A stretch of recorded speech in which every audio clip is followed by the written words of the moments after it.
Question number 22 CMA study material का। तो चलिए अब हम अपने स्टडी मटेरियल का एक क्वेश्चन लेते हैं, जो है आपका स्टडी मटेरियल का illustration number 35।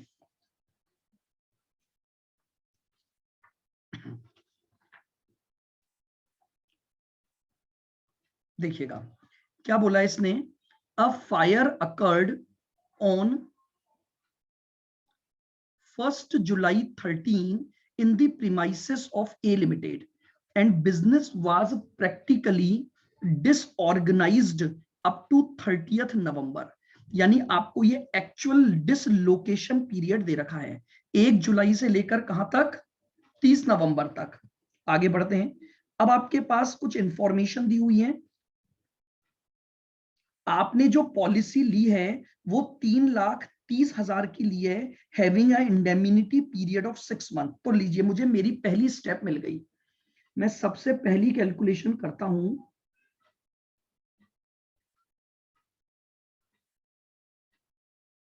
Indemnity period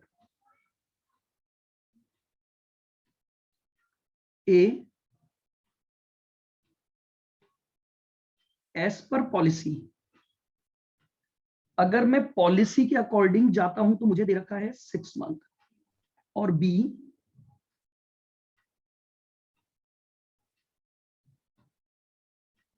actual period. तो देखिए, जुलाई, अगस्त, सितंबर, अक्टूबर और नवंबर, तो एक्चुअल पीरियड मेरा है 5 महीने। एक्चुअल पीरियड है मेरा 5 महीने।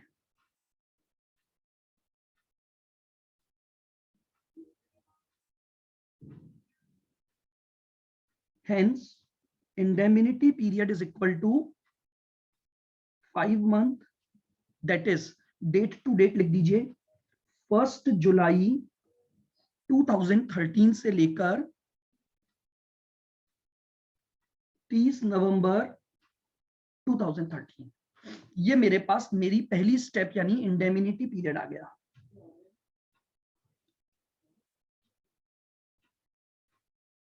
अब मैं निकालूंगा शॉर्ट सेल्स। आइएगा, शॉर्ट सेल्स। मैंने आपको बोला था शॉर्ट सेल के लिए मुझे सबसे पहले चाहिए स्टैंडर्ड सेल्स। यहां पर लिख लेते हैं अपन। स्टैंडर्ड सेल्स का रूल था इसी इंडेमिनिटी पीरियड की प्रीवियस ईयर की सेल, यानी 1/7/2012 से लेकर 30 नवंबर 2013 की सेल्स। बताइए ढूंढ के कितनी दे रखी है आपको, 4 लाख। इस पीरियड की सेल आपको 4 लाख दी हुई है। क्या कोई ट्रेंड है क्या? नीचे इसने बोला है कि अपवर्ड ट्रेंड आपको मिल रहा है टर्नओवर में 20%। प्लस कर दूंगा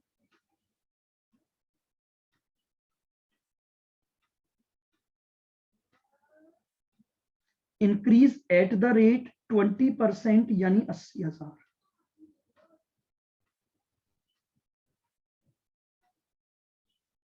ये आ गई एडजस्टेड स्टैंडर्ड सेल्स 4,80,000, और इसमें से माइनस करूंगा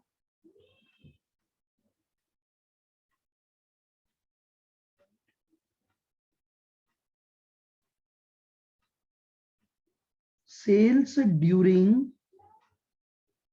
इंडेमिनिटी पीरियड। तो इंडेमिनिटी पीरियड की सेल्स मुझे दे रखी है 1,20,000। लीजिए,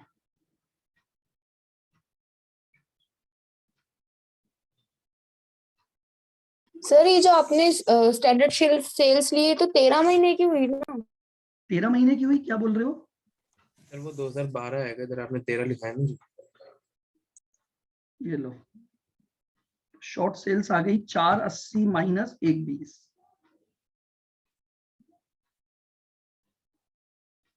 ये लीजिए, ये मेरी स्टेप 2 हो गई। मैंने शॉर्ट सेल्स निकाल ली कि मेरा इस 5 महीने के दौरान जो नुकसान हुआ वो 360 का हुआ।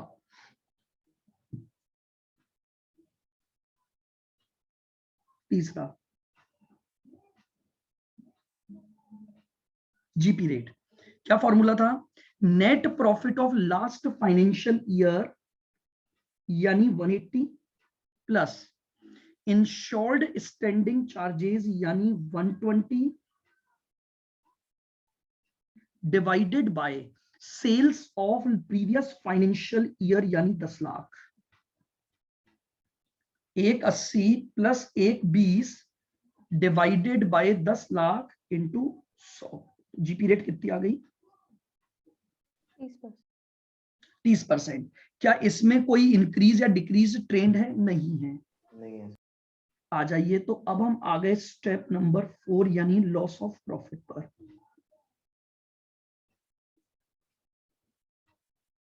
तो लॉस ऑफ प्रॉफिट हो गया 360 की शॉर्ट सेल्स और उस पर 30% की जीपी रेट।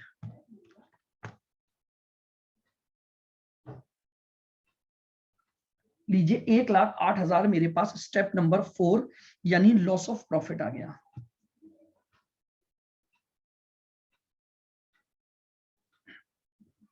स्टेप नंबर 5, अब मुझे क्या निकालना है?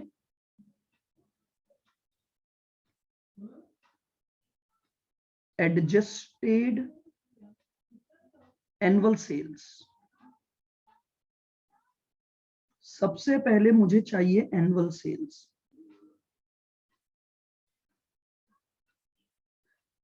जल्दी से मुझे बताइए, एनुअल सेल्स का मतलब था ऐसे 12 महीने जो डेट ऑफ फायर से जस्ट पहले के हैं। तो आग कब लगी है? 1 जुलाई 13। इसका मतलब ईयर खत्म हो जाना चाहिए 30 जून 13 को। तो एनुअल सेल्स हो गई 1/7/2012 से लेकर 30 जून 2013। ये मेरे 12 महीने हो गए। और ये मुझे क्वेश्चन में उसने दी हुई है 11 लाख। क्वेश्चन ने क्लियर दे रखा है वो टर्नओवर जो उस ईयर एंडेड का है, जो ईयर 30 जून पर खत्म होगा। तो 30 जून पर अगर ईयर खत्म हो रहा है तो वो ईयर 1/7/12 से ही चालू हुआ होगा। तो 1/7/12 से 30 जून 13 तक की मिल गई। इसमें प्लस करेंगे इंक्रीज एट द रेट 20%। तो 11 लाख का 20% कितना हो गया? 2 लाख।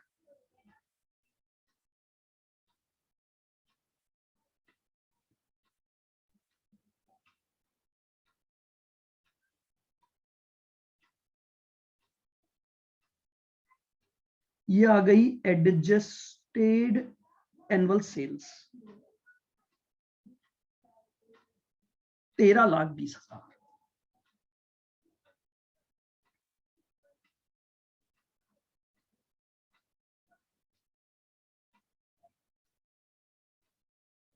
अब मुझे चाहिए जीपी ऑन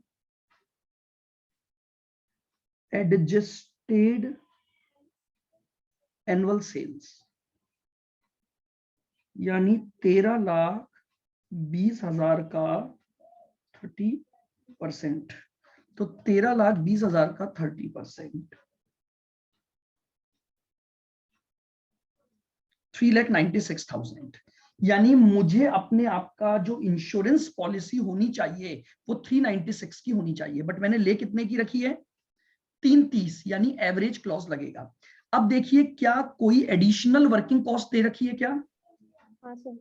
दे रखी है। तो हमारी जो अगली स्टेप लगेगी claim for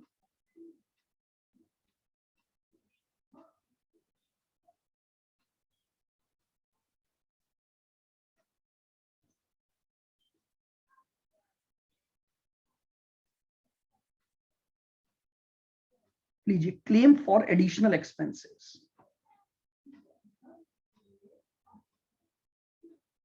a point,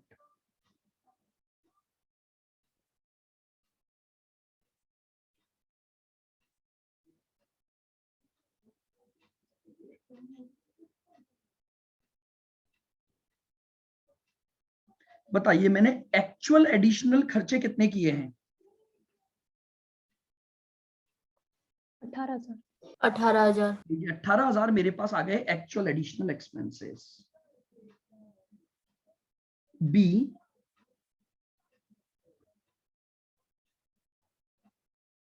additional expenses, sorry, additional sales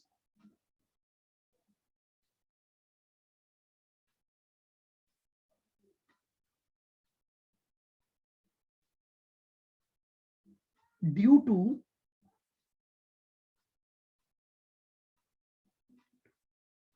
additional expense into GP rate। तो अब आप ये देखिए कि आपकी एडिशनल सेल्स कितनी है। अब मैंने आपको एक चीज बताई थी, अगर क्वेश्चन में कोई एडिशनल सेल्स नहीं दी हुई है, ध्यान से सुनना, कोई एडिशनल सेल्स नहीं दी हुई है तो इंडेमिनिटी पीरियड की जो सेल होती है वही एडिशनल मानी जाती है। तो यानी 1,20,000 पर 30%। मैं ये अज्यूम करता हूं कि ये जो एडिशनल सेल्स इंडेमिनिटी पीरियड के दौरान हुई है ये पूरी की पूरी इन खर्चों की वजह से हुई। अगर ये खर्चे न करता तो इस सेल का नुकसान हो जाता। ये आ गया 36,000। C point. अगर मैं वही फॉर्मूला यूज कर रहा हूं जो आपके इंस्टीट्यूट ने यूज किया, तो मैंने कहा था हमारा फॉर्मूला थोड़ा चेंज होगा। Net profit plus insured standing charges divided by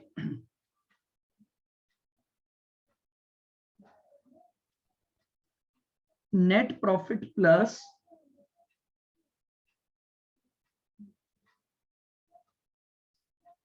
all standing charges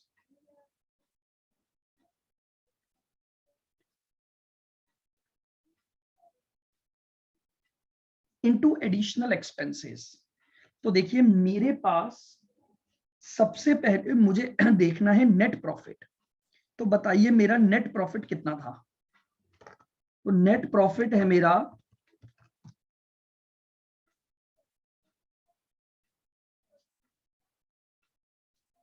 180।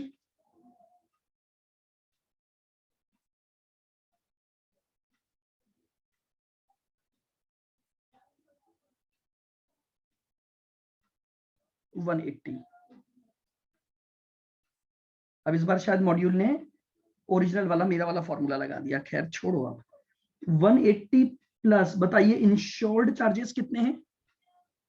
120। Insured charges हैं 120 divide by 180 plus total standing charges कितने दे रखे हैं 144 और इंटू 18,000। तो ये ऊपर तो 3 लाख आ गया, नीचे कितना आ गया 324 सर। और इंटू 18। तो 3 लाख डिवाइडेड बाय 324 इंटू ये आ गया 16,667।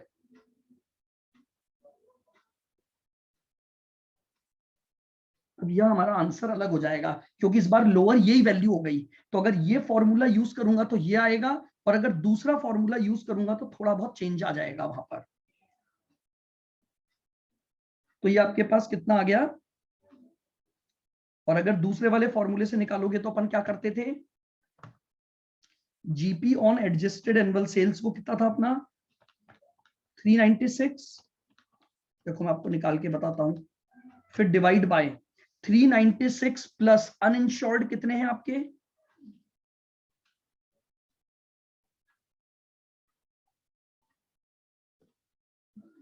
देखिए अब कोई दिक्कत नहीं है। मैं आपको क्या बोल रहा हूं, अब देखिए ये एक समस्या है इस फॉर्मूले में कि भैया इस एक इकलौते क्वेश्चन में ये वैल्यू सबसे कम हो गई। तो अब इन्होंने यहां पर देखिए, वैसे मैंने आपको ये बताया था कि आप सब जगह जिस भी किताब में देखेंगे ना, एक्सेप्ट योर स्कैनर, सब जगह जो फॉर्मूला यूज लिया है जो मैंने आपको कल लिखवाया था वही, यानी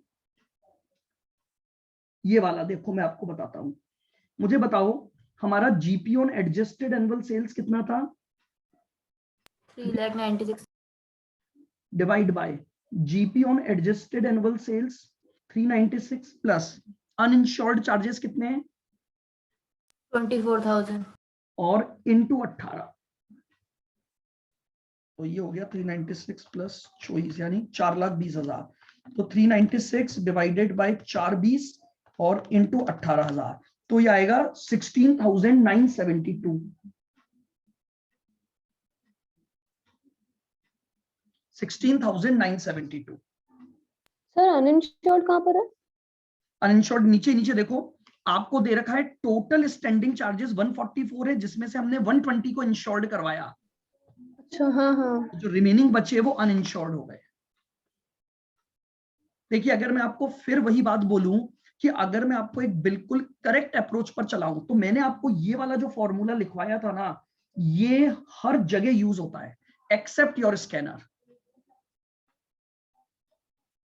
हर जगह आप जितनी भी किताबें देखोगे ना, आप जितनी भी टेक्स्ट बुक देखोगे इंक्लूडिंग सीए एग्जामिनेशन क्वेश्चन, ये फॉर्मूला स्टैंडर्ड फॉर्मूला है जो बना हुआ है।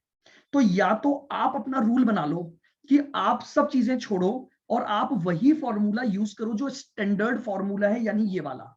तो आप इस फॉर्मूले की जगह अपना एक ही रूल बना लो, फिर आपको स्कैनर के आंसर से मतलब नहीं है।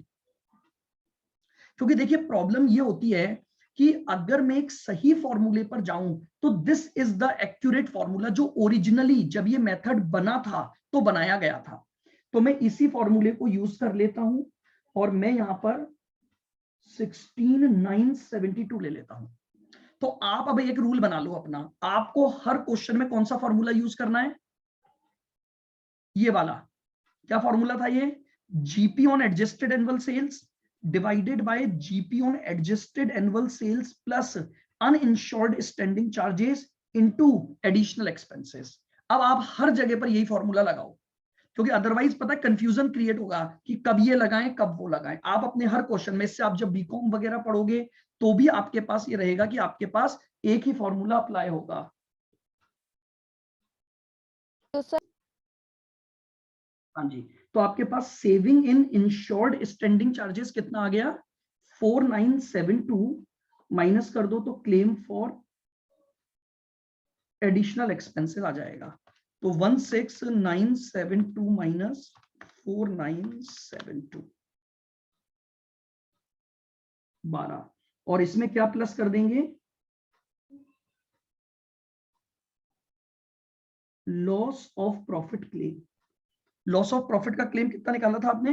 1,08,000। 1,08,000। तो ये आपके पास आ गया ग्रॉस क्लेम।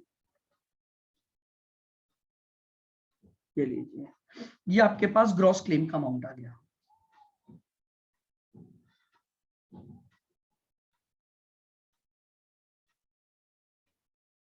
अब स्टेप नंबर कौन सी है? 8।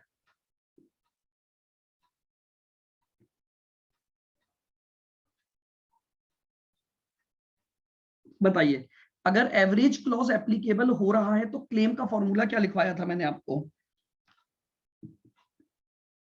Gross claim upon gross claim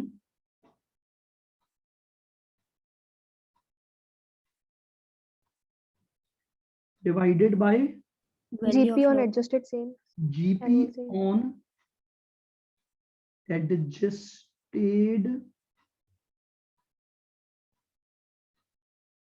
annual sales policy में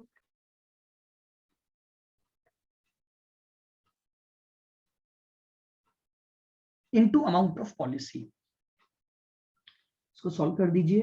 तो 1,20,000 आपका gross claim divided by GP on adjusted annual sales आपका कितना आया था 396, यही था ना, और इनटू पॉलिसी का अमाउंट है 3,30,000। सॉल्व कर दीजिए इसको। तो 1,20 डिवाइडेड बाय 3 99,990 1 लाख 99,999.999 तो 1 लाख ही आ गया। ये लीजिए, ये आपका क्लेम अमाउंट आ गया। तो इस तरह से आपके पास लॉस ऑफ प्रॉफिट पॉलिसी के क्लेम की स्टेप्स लग जाएंगी।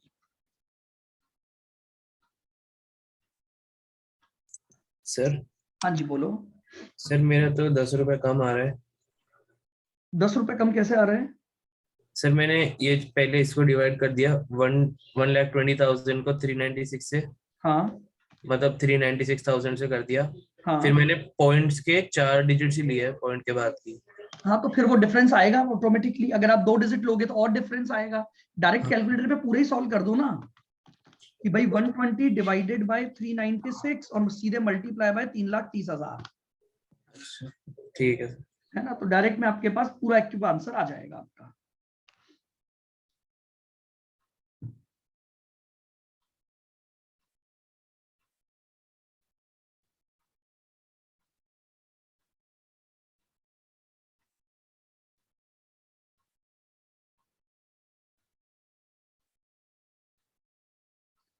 बताइए भाई, क्लियर हुआ loss of profit policy? Yes sir.